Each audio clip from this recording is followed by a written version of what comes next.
plenty of that next weekend because he's running in the New York Marathon. And he's Joe Gibbons, and he's from Glenswilly, and he actually decided when he was getting chemotherapy that, you know what, if I get through this and I come out the other side, I'm going to run in the New York Marathon. As you do. Joe's with me in the studio. And Joe, how's things? Good, John. Fit? Thanks for having me. No bother. You're looking fit. Well, as you would be, and you're about to run the... I would need to be now at this stage, John. Yeah, not the first marathon you've run, but... No, I've ran 2 before, so looking forward to it now the hard work's done. Yeah. And was it ahead of one of them that you first figured that there's something not right? Yes, but 10 days before I was about to run the Belfast Marathon. Well, it was actually 3 weeks roughly before I was about to run it. I come back from a training run one morning and I passed a bit of blood in my earring. So I said to the wife, I told her, and she says, I don't think it's anything. But she says it might be safer to get it checked. So I text Dr. Kieran Rorty, and he told me to come up. And he checked everything, and everything looked good, took the bloods and everything. And then, as he texted me afterwards, you don't know, he says, how lucky we were, because I had my hand on the door ready to walk out. And he says, sure, here now. He says, I'll give you a check over. And I says, no, don't be silly. He says, more or less argued with me and told me to get up in the bed, and he then found a lump in my groin. Wow. Because you felt you passed a bit of urine, but you just put it down to training or whatever. So you felt, other than that, you felt okay. Felt 110%. Amazing. Yeah. So thankfully you got a physical check and found the lump. And still suppose I was very naive because, as I say, he probably knew the signs, but I didn't. And suppose from playing football all my life, I was all lumps and bumps. So he, as the man would say, he went deeper and found the fault.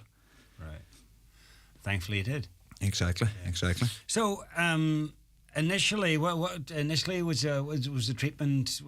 Initially he put me on a week's antibiotic program, and then I went back into him. And when I went back in, the lumps hadn't removed, obviously, and he sent me up to casualty. And later that evening they told me they were keeping me. And suppose me thinking that I was fit and healthy and ready to run a marathon, I was sort of there, why are you keeping me? I'm fit and healthy and all the rest. So needless to say, John, at 5 o'clock the next evening, when I was told that was the Friday evening, exactly 9 days from the marathon, that I had lymphoma, in fairness to say, my mouth hit the ground. Yeah. A stupid question in a way, but did you do the marathon? I wasn't allowed to do the marathon. Oh. Did you feel like you could have done the marathon? I really wanted to do the marathon because suppose I thought in my own head that I was fit, I was healthy.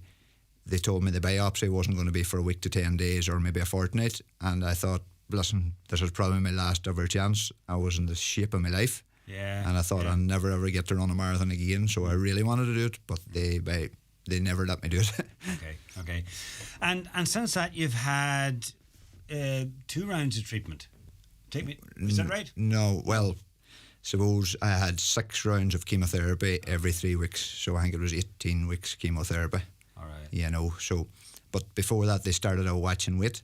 So from the October to the May time, they done nothing because they didn't know how long I had it, and I didn't know myself how long I had it. Okay. So they said if it didn't move, they weren't going to move. All right. So then in June time, I found another lump in my shoulder, and that's what they meant by move somewhere else. Exactly. Right. Exactly. So then they took me in again. It was a fairly straightforward biopsy. I remember sitting up and they just took a wee needle out of my shoulder, and I remember getting a text message. I was sitting at my dinner saying, can you talk? And I says to the wife, I says, oh well, if he's texting, this is good news. And I think that was the Wednesday or Thursday evening, and the call come to say to be in on Monday. They were starting chemo on Tuesday. Okay. So that was the dreaded phone call.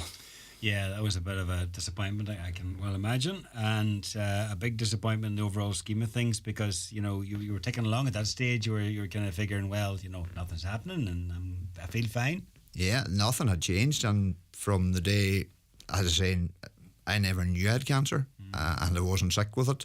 And I was, as I say, I was tipping along nicely, thinking it would never move. And then chemotherapy. Then after that, and how was the chemo? People have often say it starts off okay and then gets tougher as it goes on. And for me personally, like the first one you obviously have to get into hospital because they want to make sure you're not allergic to anything. So that was 3 or 4 days in hospital. I got out, and other than the energy being down a little bit for the first one, I was grand. But as you say, the longer the chemo went on, and then I asked the doctor, I says, listen, is the chemo getting stronger or am I getting weaker or what's the story? And he more or less said that because the chemo was killing the cancer, that the chemo was actually attacking more of my good cells then. So I did find the last few were, I was just glad to hear when the last one was done, that was it, let me tell you. Yeah. But, because, I mean, aside of doing a bit of running, I mean, you've a busy time of it, 2 young boys, a job at Curry's, a bit of sheep farming, so just busy all round. Yeah, and suppose we all do it. We take life for granted, and when something like this happens, sometimes you got to sit back and think, what's it all about? Like, you rush, and if the man above takes a notion of slowing you down, he'll slow you down. Well, I suppose when you have something like this, it does give you time to contemplate and time to put things in perspective. But I suppose one of the things that it did for you is it made you more determined to run a marathon. Well, as I say, I really didn't think I would get back to the shape I'm in now. At the start, it was just about probably trying to keep the head right and get out and about again, like, because I've been training since I was probably 7 years of age. So because you're a footballer as well in a previous life, played for Donegal, and then after the football was over, you did a bit more running. I got into the run in 2019 and probably got sort of hooked on it. When you see your times going down and up the training and the times are still coming down, you definitely do get hooked. Yeah. And the great thing I used to say I loved about running is you're not really running against somebody, you're running against the watch. Yeah. So that's listen, you've got long distance running in particular. Well, yeah, exactly, and you've got the elites who's on a different level. But everybody, no matter if they're running a marathon in 2 hours or running in a marathon in 5 hours, they're trying to beat the watch. Yeah. Beat their own time. So it was towards the end of your treatment that you said that, listen, if I get through this, I'm going to run a marathon. And why did you pick New York? It was always on the bucket list. It was always on the bucket list. I just thought the scenery and seeing the people, actually the photos, and everybody's probably seen them running over I think it's Brooklyn Bridge. Mm-hmm. Like, to see 50,000 people running over that, and I just thought someday I would love to do that. Yeah, fantastic. Well, listen, the best of luck with it.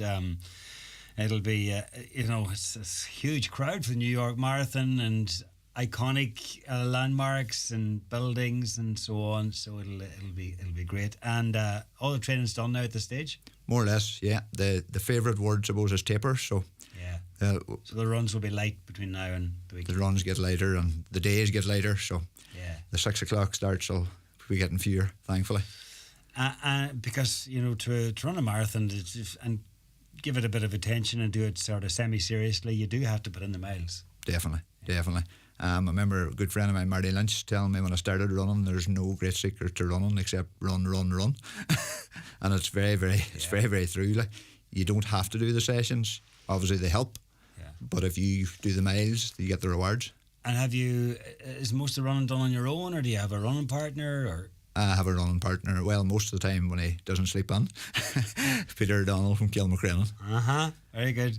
Running and skiing partner. Exactly. When are you going to get back to the skiing? By the way? Well, that's in the pipeline for January, hopefully. Good. Let's take it one challenge at a time. Exactly. All right. Well, listen, it's great, and everything's great now. And as I say, listen, still a wee bit some problems with the stomach and the bowels times, but nothing like what I have. Nothing compared to what some people has. Like, so when you get told you're in remission, when you have cancer, that's as good as it gets. Like. Yeah. So they put it back to sleep, and hopefully it stays sleeping now. That's the big one. Yeah, and it makes you, I'm guessing that when you have a cancer diagnosis and then you come out the other side, it makes you grab life with both hands and Exactly. And suppose another thing that when you get told it, I would say I never prayed as much in my life. Yeah. You know what I mean? Like, so listen, you look for any solution you can get, because as I say, all you want to do is get out the other side, like, you know.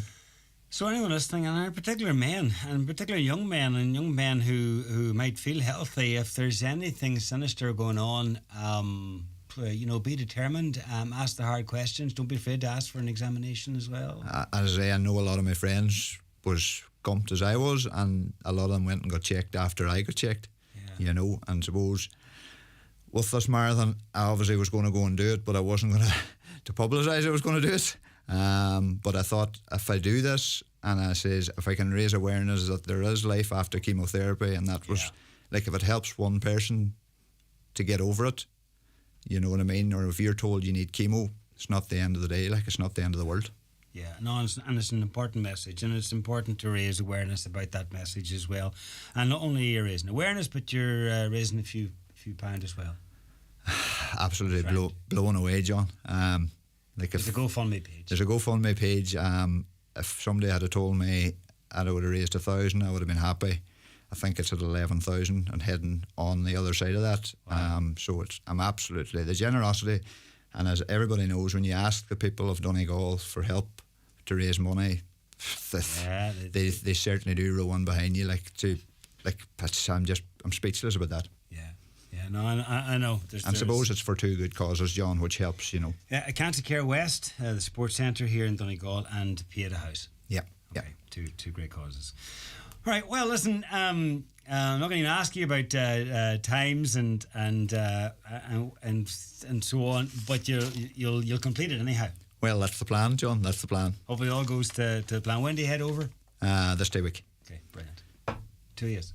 My wife Susanna, and there's 2 other couples going with us as well. Okay. So you'll have great time into the bargain. Yeah, that's the plan. Listen, enjoy it, Joe, and thanks for coming in. No bother, John. Thanks for having me.